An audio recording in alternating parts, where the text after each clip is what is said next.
Hello, listeners. If you are new here, there's a recap in the description. And now our story continues. With all her strength, Sophie swung the wrench at the creature, hoping to buy herself some time. The impact sent the creature stumbling back, but it quickly regained its balance, its eyes filled with madness.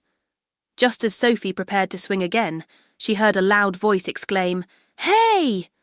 Sophie turned to see a man standing in the doorway of the gas station as she continued to swing the wrench. He was tall and rugged, with a weathered face that spoke of years spent under the sun.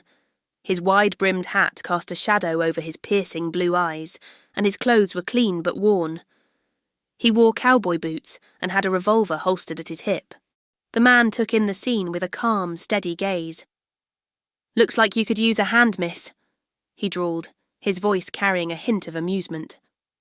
Without waiting for a response, he drew his revolver with lightning speed and fired a single shot at the creature. The bullet struck the creature squarely in the chest. It let out a terrible noise before collapsing to the floor.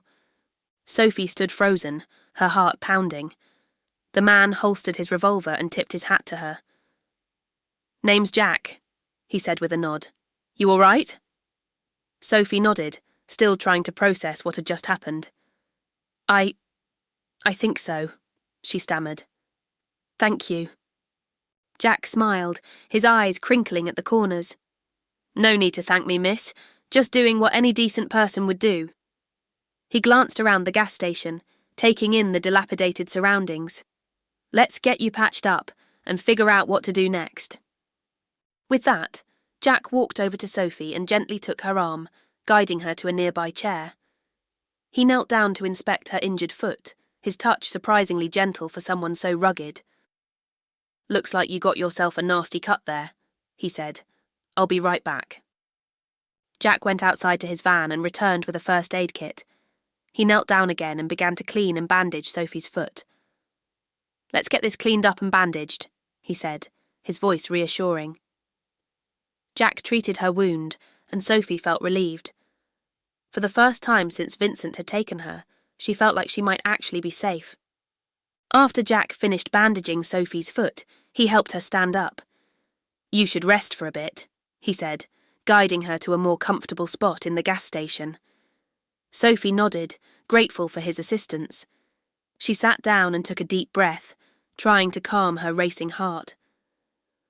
Jack looked around the gas station, assessing the situation. "We need to figure out our next move," he said thoughtfully. "Do you have any idea where you want to go?" Sophie tried to respond, but the words caught in her throat. She was in shock, her mind struggling to process what had just happened. She managed a small nod, her eyes wide with disbelief. Jack nodded understandingly. "All right, let's get you out of here first. My van is parked outside. We can drive to a safer place and figure things out from there." Sophie felt a surge of relief at the thought of leaving the gas station. She stood up, leaning on Jack for support. Together they walked out of the gas station and towards the van. The sun had set completely, and the sky was now a deep shade of blue, dotted with stars. Jack opened the van door and helped Sophie inside. "I'll take you to a safe place where you can rest," he assured her. "And then we'll figure out what to do next." As they drove away from the gas station, Jack navigated the van through winding roads that led them to a secluded valley not far away. The drive was quiet, with Sophie still in shock and struggling to find her voice. Jack occasionally glanced over at her, offering reassuring smiles and words of comfort.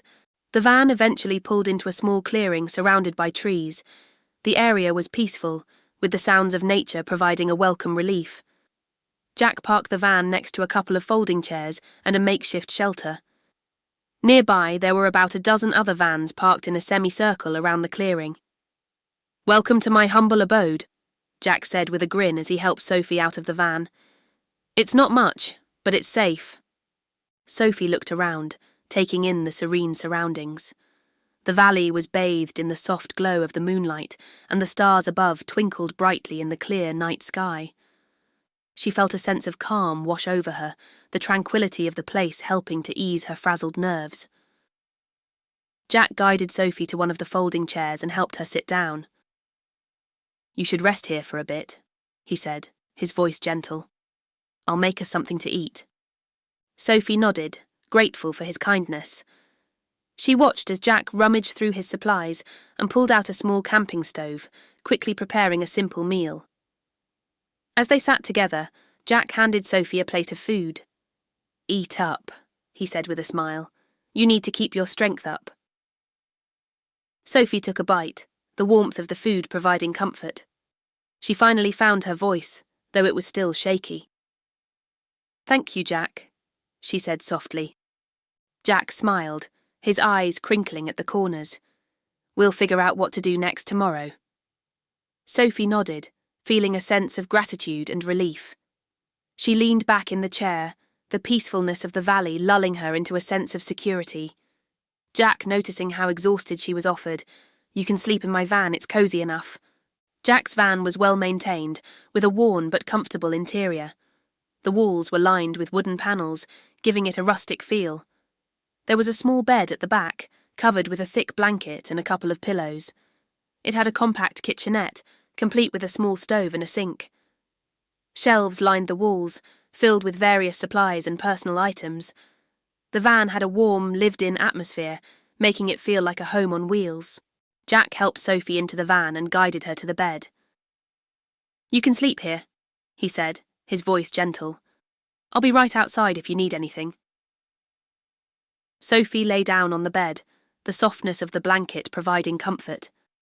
For the first time in a long while, she felt like she might actually be safe. Thanks for listening. If you liked this episode, please like and subscribe.